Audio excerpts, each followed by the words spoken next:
Hi everyone, मैं अश्विन। मुझे उम्मीद है आप सभी अच्छे होंगे।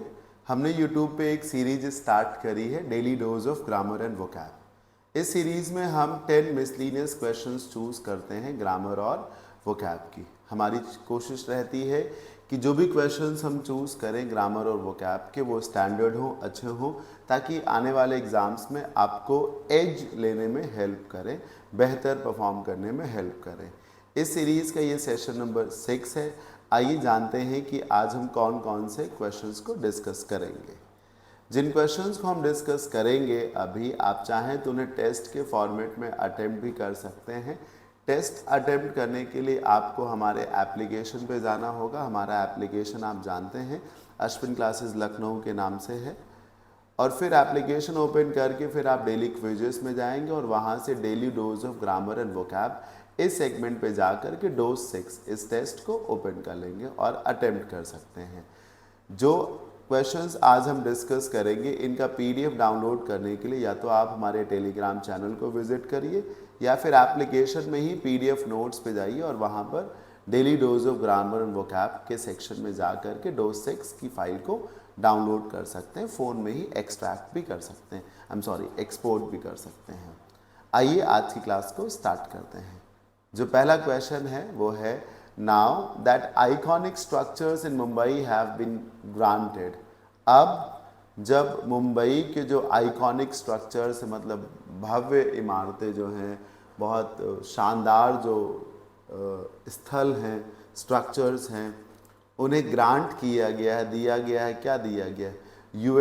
यूनेस्को का वर्ल्ड हेरिटेज टैग। आप जानते होंगे ना, यूनेस्को के की बिल्डिंग्स होती हैं, एक संस्था है जो दुनिया भर में जो हिस्टोरिकल प्लेसेस होते हैं, जिनमें कुछ रेयर, कुछ स्पेशल होता है, वो यूनेस्को की धरोहर बन जाती हैं, तो उसका विशेष रूप से ख्याल रखा जाता है। तो ये जो टैग है ना, यूनेस्को का वर्ल्ड हेरिटेज टैग, ये दिया गया है। और ये टैग की तारीफ में क्या आ सकता है? ये टैग प्रेस्टीजियस हो सकता है, या कन्फर किया गया हो सकता है, कोवेटेड हो सकता है, सबलाइम हो सकता है, क्या हो सकता है? अब ध्यान से देखिए, कन्फर्ड तो होगा नहीं, क्योंकि कन्फर्ड एक वर्ब है और वर्ब के लिए ग्रांटेड आ चुका है। आपको यहाँ पर एडजेक्टिव चाहिए। या तो वो प्रेस्टीजियस टैग हो सकता है या फिर कोवेटेड हो सकता है। प्रेस्टीजियस का मतलब भी होता है बहुत ही शानदार, और कोवेटेड का मतलब भी यही होता है, क्या? शानदार, प्रतिष्ठित जिसको कहा जा सकता है। और सबलाइम जो वर्ड है, उसका मतलब होता है जो चीज़ बहुत ही अच्छी क्वालिटी की है, मतलब स्टैंडर्ड क्वालिटी की जो चीज़ें हैं उनको कहा जाता है। एग्जेम्पलरी, आउटस्टैंडिंग, एक्स्ट्राऑर्डिनरी क्वालिटी के लिए आता है। तो प्रतिष्ठित शब्द के लिए या तो आप प्रेस्टीजियस लगा लीजिए या कोवेटेड लगा लीजिए। कोई क्वालिटी की बात नहीं है कि गुणवत्ता में बहुत शानदार है, तो वो नहीं होना चाहिए। तो ये और ये एलिमिनेट हो गया। फिर से आप समझ लीजिए, सबलाइम क्वालिटी ऑफ आइटम्स ऐसे कहेंगे, सबलाइम स्टैंडर्ड गुणवत्ता के लिए इस्तेमाल होता है, तो वो होना नहीं चाहिए। प्रेस्टीजियस या फिर कोवेटेड हो जाएगा। It is the duty of the government to protect, protest लिखा हुआ है, इसे प्रोटेक्ट होना चाहिए। देम फ्रॉम पोल्यूशन, कि अब सरकार की जिम्मेदारी हो जाती है कि वो बचाव करे, बचाए इनको पोल्यूशन से, यानी कि प्रदूषण से, और किन चीज़ों से बचाए? वैंडलिज्म, जिसका मतलब होता है तोड़ फोड़, और मैन हैंडलिंग, जिसका मतलब होता है पीटना। सर ये होगा, प्रॉपर्टी को वैंडलाइज किया जाता है और किसी पर्सन को मैन हैंडल किया जाता है। अगर कोई व्यक्ति किसी दूसरे व्यक्ति को पीट रहा हो तो वो उसे मैन हैंडल कर रहा है, और अगर तोड़फोड़ कर रहा है किसी प्रॉपर्टी की तो वो वैंडलाइज कर रहा है। अब आप समझिए, पर्सन की तो बात हो नहीं रही है, प्रॉपर्टी की बात हो रही, तो प्रॉपर्टी का तोड़फोड़ ना हो।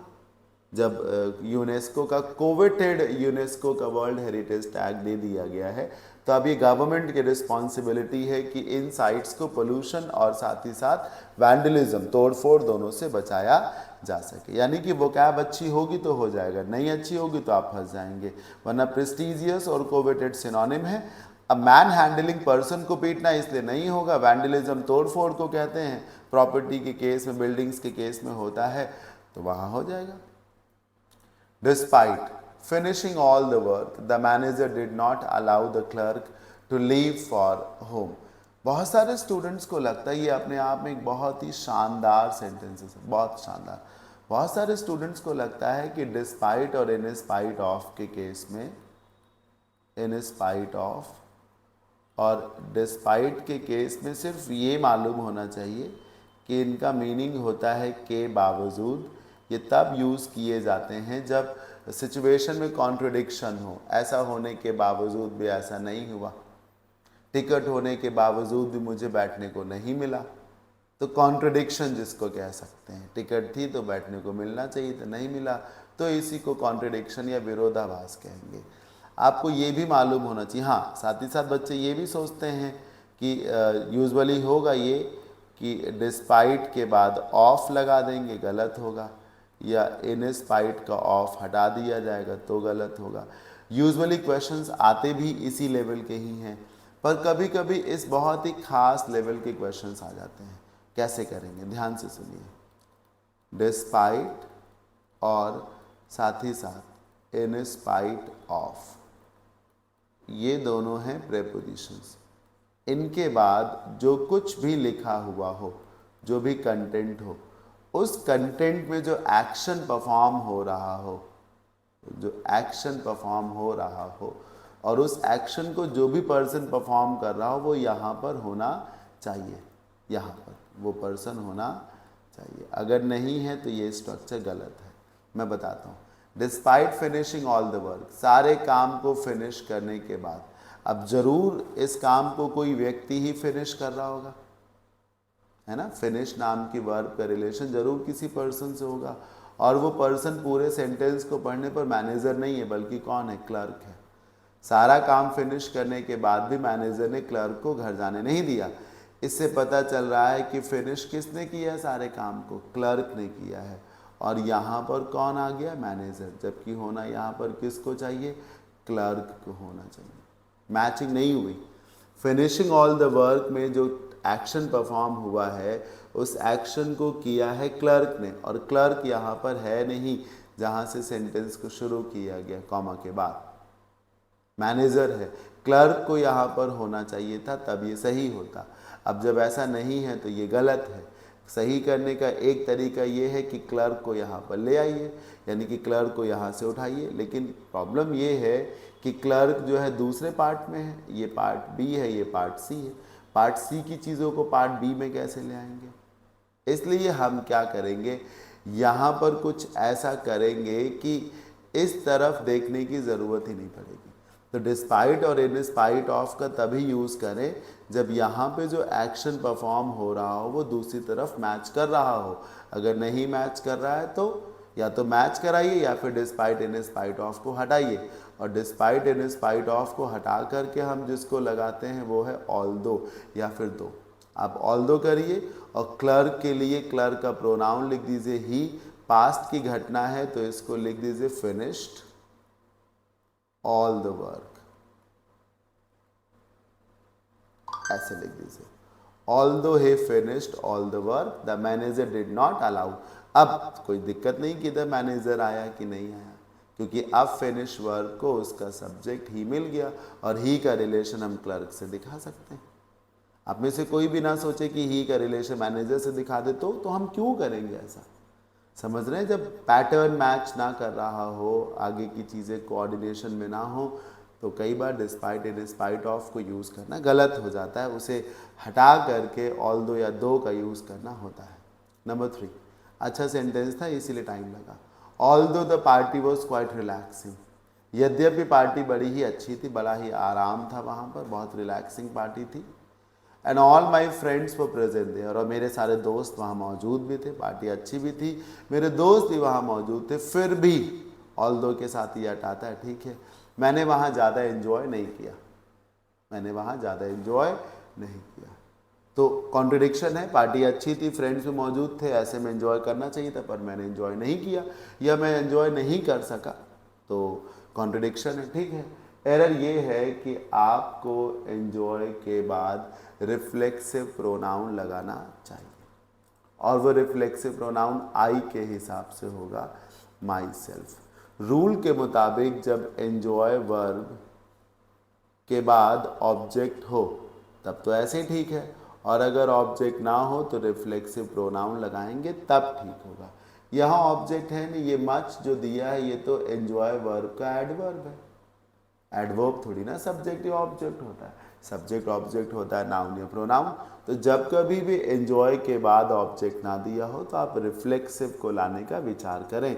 I did not enjoy much. Sir मैंने एंजॉय को शॉर्ट वीडियोस में पढ़ाया है, 8 से 10 मिनट का वीडियो है, 3 पॉसिबिलिटीज एंजॉय की होती हैं, तीनों ही मैंने वहाँ पर समझाई हैं। मैं सुझाव दूंगा कि आप शॉर्ट वीडियो को देख लीजिएगा। Number 4, the community has led stress. Sir lay stress on का मतलब होता है जोर देना, ले स्ट्रेस ऑन या ले स्ट्रेस अपॉन का मतलब होता है जोर देना। तो कम्युनिटी ने जोर दिया है ऑन द पॉइंट, इस बात पर, किस बात पर, दैट फॉर देम कि उनके लिए, किन के लिए, कम्युनिटी के लोगों के लिए, dignity, respect and access to health care, मतलब उनके लिए इज्जत, सम्मान और हेल्थ केयर की सुविधा क्या है, उनके नॉन नेगोशिएबल बेसिक राइट्स हैं, मतलब उनके आधारभूत अधिकार हैं, और ऐसे अधिकार हैं जिन्हें उनसे कोई नहीं छीन सकता या जिन पर वो किसी भी प्रकार से समझौता नहीं बर्दाश्त करेंगे। फैक्ट ये है कि ये सेंटेंस सही लिखा है। जो चीज़ें नॉन नेगोशिएबल होती हैं वो फिक्स होती हैं, उन पे कोई जो है बार्गेनिंग नहीं होती, कोई समझौता नहीं होता, कोई लेन देन नहीं होता, कोई हस्तक्षेप नहीं होता। जो चीज़ें नेगोशिएबल होती वहाँ हस्तक्षेप हो सकता है, लेन देन हो सकता है, कम ज़्यादा हो सकता है। जो चीज़ें नॉन नेगोशिएबल हैं वहाँ पर लेन देन या हस्तक्षेप नहीं हो सकता, समझौता नहीं किया जा सकता। मतलब किसी भी सूरत में ये कम्युनिटी के लोग अपने इन बेसिक राइट्स के साथ समझौता नहीं करेंगे, साझा नहीं करेंगे। अब देखिए नॉन नेगोशिएबल ठीक लिखा है, क्योंकि इरिवर्सिबल मतलब जिसे बदला नहीं जा सकता, जिसे पलटा नहीं जा सकता, जिसे वापस नहीं कर सकते। जैसे कोई डिसीजन है, अब वो डिसीजन वापस नहीं लिया जा सकता, या कोई सिचुएशन है तो वो सिचुएशन बदली नहीं जा सकती, वो इरिवर्सिबल हो गई। ठीक, इरिवोकेबल डिसीजन के लिए ज़्यादा इस्तेमाल होता है। एक ऐसा डिसीजन जो वापस नहीं लिया जा सकता, पलटा या बदला नहीं जा सकता। नॉन रिफंडेबल तो जैसे अमाउंट होता है ना, शॉपिंग होती है जिस पे बदले में पैसा नहीं दिया जा सकता। तो जो भी डील, जो कुछ भी नॉन नेगोशिएबल है उस पर किसी प्रकार का कोई हस्तक्षेप या समझौता नहीं होगा। Number 5, we need such a banking system. हमें एक ऐसे बैंकिंग सिस्टम की ज़रूरत है जो टॉप क्लास सर्विसेज देता हो अपने कस्टमर्स को। सर सर्विसेज देने वाले लोग सर्विस प्रोवाइडर्स होते हैं। एयरटेल, रिलायंस, जियो, ये सब सर्विस प्रोवाइडर्स हैं। तो सर्विसेज को प्रोवाइड किया जाता है, सर्विसेज को अरेंज नहीं करते, सर्विसेज को सर्व भी नहीं करते, और कंट्रीब्यूट तो मदद के लिए होता है सर, हेल्प को कंट्रीब्यूट करते हैं। ठीक है ना। तो हमें एक ऐसे बैंकिंग सिस्टम की ज़रूरत है जो अपने कस्टमर्स को टॉप क्लास सर्विसेज मुहैया कराए, उपलब्ध कराए, प्रोवाइड कराए। Number 6, uneasy lies the head which wears the crown. मैं चाहूँगा इस सेशन के बाद आप इस सेंटेंस को गूगल भी करिएगा। ये एक कहावत है, प्रोवर्ब है, और इसमें विच की जगह पर दैट आता है। पहली बात, चूँकि ये एक कहावत है, कहावत की शक्ल जैसी होती है, उसमें जो जो वर्ड्स जहाँ जहाँ जैसे जैसे यूज़ किए जाते हैं हम उसे वैसे ही रखते हैं। जैसे honesty is the best policy में आप कहते हो ईमानदारी सर्वोत्तम गुण है। सर्वोत्तम मतलब जो सबसे उत्तम है, तो आप वहाँ बेस्ट की जगह पर आप फाइनेस्ट भी कर सकते हैं, सुपीरियर मोस्ट क्वालिटी भी तो कर सकते हैं, लेकिन नहीं करते। क्यों? क्योंकि रूल का हिस्सा है। वो प्रोवर्ब को चेंज नहीं करते, एक एक वर्ड को। दूसरा लॉजिक भी है, ये जो द हेड है ये एंटीसीडेंट है, ये रिलेटिव प्रोनाउन है, और रिलेटिव प्रोनाउन का ये एंटीसीडेंट रूल के मुताबिक जब एंटीसीडेंट में आर्टिकल द आया हो तो रिलेटिव प्रोनाउन दैट का इस्तेमाल करते हैं। जैसे आपने कहा द बुक, तो अब विच की जगह बेहतर है दैट लगाएं। द ऑफिसर, हु की जगह बेहतर होता है कि दैट लगाएं।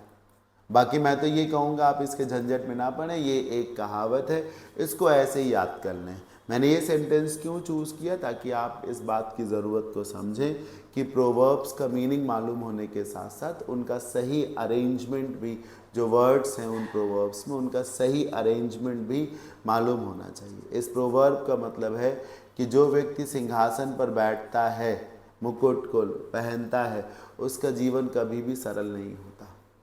जो व्यक्ति किसी पद पर बैठता है उसको बहुत सारी जिम्मेदारियां उठानी होती हैं, तो सिर पर एक मुकुट एक भार होता है, तो ऐसे लोगों का जीवन कभी भी सरल नहीं होता। Number 7, a person who listens to others private conversation. एक व्यक्ति जो दूसरे के कन्वर्सेशन को, दो लोगों की व्यक्तिगत बातों को सुन रहा हो चुपके से, ऐसे लोगों को ईव्स ड्रॉपर कहते हैं, जो चुपके से दो लोगों की बातों को सुन रहा हो। स्पाई तो जासूस को कहते हैं, जासूस सिर्फ सुनता नहीं है सब, वो कुछ भी जानकारी भी इकट्ठा करता है चुपके से। न्यूटीनियर बागी को कहते हैं, जो रिवॉल्ट करे, जिसको कह सकते हैं, जो रिबेल हो, बागी को। इंसर्जेंट बोलते हैं मिलिटेंट को, जो घुसपैठ करते हैं, जो आतंकवादी लोग होते हैं, घुसपैठी को कहते हैं, घुसपैठी को कहते हैं इंसर्जेंट। म्यूटिनियर जो विद्रोह करे, जो रिवॉल्ट करे। स्पाई जासूस, चुपके से जो दूसरों की बात को सुने, उसे ईव्सड्रॉपर कहते हैं। Number 8, his policies were seen by many, most, a few या फिर some as crimping investment. Crimping investment का मतलब होता है घाटे का सौदा, बेकार का सौदा, जिसमें फायदा नहीं होगा, नुकसान हो जाएगा। एट द टाइम व्हेन, उस समय जब, स्लम्पिंग कॉपर प्राइसेस। स्लम्पिंग कॉपर प्राइसेस मतलब कॉपर की कीमतें जो गिर रही हैं। स्लम्प करने का मतलब होता है डिक्लाइन करना। कहा जा रहा है कि उसकी पॉलिसीज जो है कई लोगों के द्वारा फिजूल का या बेकार का इन्वेस्टमेंट समझा गया, उस समय जब कॉपर की गिरते हुए कीमतें जो हैं इकोनॉमी पर एक बोझ बन के लद रही हों।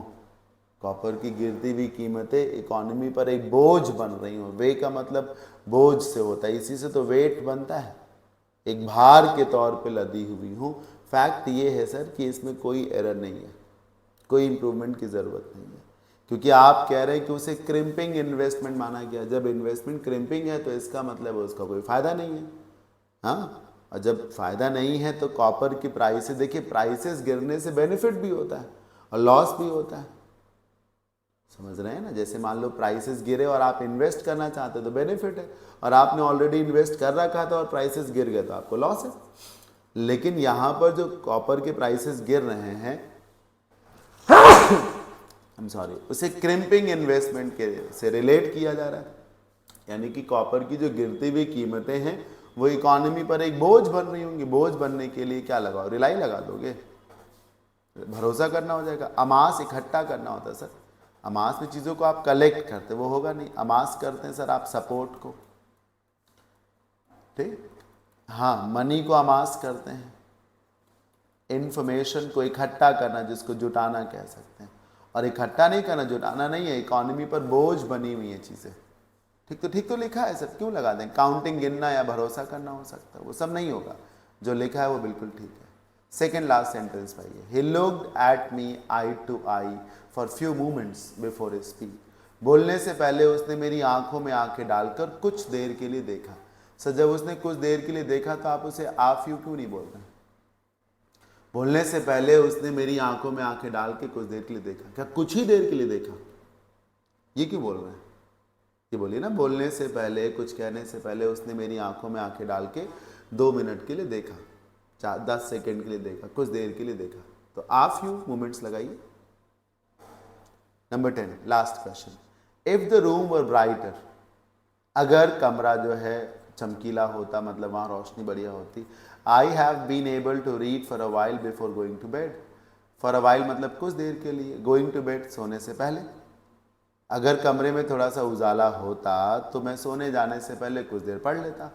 ये भी नो एरर है, क्यों? क्योंकि फिक्शनल सेंटेंस है, फिक्शनल सेंटेंस को पास्ट में बनाते हैं और वहाँ वर्ब के तौर पे वॉज नहीं लगाते, वर्ब लगाते हैं। इज होगा नहीं, वॉज होगा नहीं, सीधे बीन कैसे हो जाएगा? अगर बीन लगाने का इतना शौक है तो हैड बीन करिए। If the room had been brighter, if the room had been brighter, वो होगा नहीं। जब अगर ऐसा होता तो ऐसा होता, ये चीज़ें पास्ट में जाती हैं। अगर मैं राजा होता, if I were a king, I would award you death sentence. मैंने तुमको मौत की सज़ा सुनाई होती अगर मैं राजा होता, if I were the king. तो उसमें वर ही तो लगता है, वॉज नहीं लगता, प्रेजेंट में रहता नहीं। बीन आ सकता है लेकिन हैड लगे तब, और क्यों लगेगा, दो दो करेक्ट ऑप्शंस क्यों रखे जाएंगे, ठीक है ना। तो ये थे 10 क्वेश्चन, मुझे उम्मीद है समझ में आया होगा। आप में से जिन भी लोगों को प्रैक्टिस बैच मेरा ज्वाइन करना हो तो वो प्रैक्टिस बैच मैंने स्टार्ट कर रखा ऑनलाइन एसटी बैच के नाम से। इसमें 100 मार्क्स अवेलेबल हैं मिसलीनियस टाइप के। मिसलीनियस मतलब जिसमें ग्रामर भी है, वोकैब भी है, कॉम्प्रिहेंशन भी है, सब कुछ, और हर मार्क में 50 क्वेश्चंस हैं। ये 100 मार्क का जो बैच है ये 999 में अवेलेबल है, 999 में अवेलेबल है। बैच को बाई करने में कोई कन्फ्यूज़न हो तो इस नंबर पे आप कांटेक्ट कर सकते हैं। साथ ही साथ एक ईडियम्स एंड फ्रेजेस का भी कोर्स मेरा चल रहा है एप्लीकेशन पे। इसमें मैं 1300 से भी ज़्यादा ईडियम्स, फ्रेजल वर्ब्स और प्रोवर्ब्स पढ़ा रहा हूँ। ये बैच सिर्फ 99 में है, और इस बैच के की फीचर्स ये है कि इसमें एसएससी और बाकी एग्ज़ाम्स में बार बार जो ईडियम्स एंड फ्रेजेस पूछे जाते रहे हैं वो इंक्लूड किए गए हैं। साथ ही साथ जो लास्ट 2-3 ईयर्स में जितना भी नया कंटेंट रखा गया और जो इम्पोर्टेंट कंटेंट पूछा गया वो भी मैंने इसमें इंक्लूड किया है। बैच की फीस सिर्फ 99 है। बैच आपको इसी एप्लीकेशन पे मिलेंगे सारे के सारे। किसी भी कन्फ्यूज़न की स्थिति में आप मुझे इस नंबर पे कांटेक्ट करेंगे। आज की क्लास के जो 10 क्वेश्चंस हैं इनमें कहीं भी कोई डाउट रहा हो तो ये व्हाट्सएप नंबर है, इस व्हाट्सएप नंबर पे आप मैसेज करेंगे तो मैं ज़रूर फिर से एक्सप्लेन करूँगा आपको। अभी के लिए इतना ही। मुझे उम्मीद है ये सेशन आपको समझ में ज़रूर आया होगा। मैं आपके फीडबैक का, कमेंट्स का वेट करूँगा। कैसा लगा मुझे ज़रूर कमेंट के माध्यम से बताइएगा। अभी के लिए इतना ही। Thank you so much. मिलते हैं नेक्स्ट सेशन में।